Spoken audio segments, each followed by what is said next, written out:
Awe riba Dia Internacional de Aviação Civil, como ministro de Transporte, me dá o honor para visitar e celebrar conjuntamente com o Departamento de Aviação Civil, com todo o trabalhador, todo o colega aqui na celebrar o dia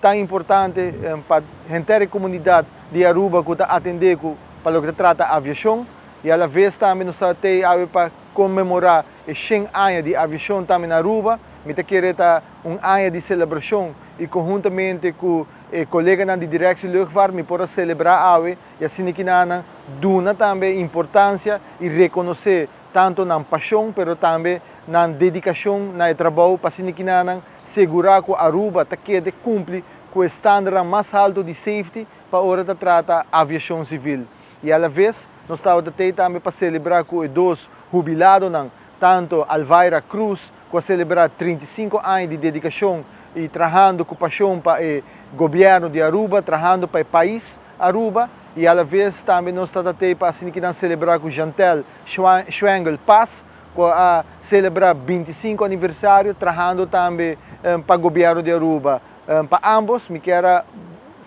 felicitar para a dedicação e na paixão para trabalhar, não somente aqui na direção de luchtvaart, mas também para trabalhar para o país Aruba, para assim que dar importância no serviço, no valor e também no trabalho que o governo de Aruba está fazendo.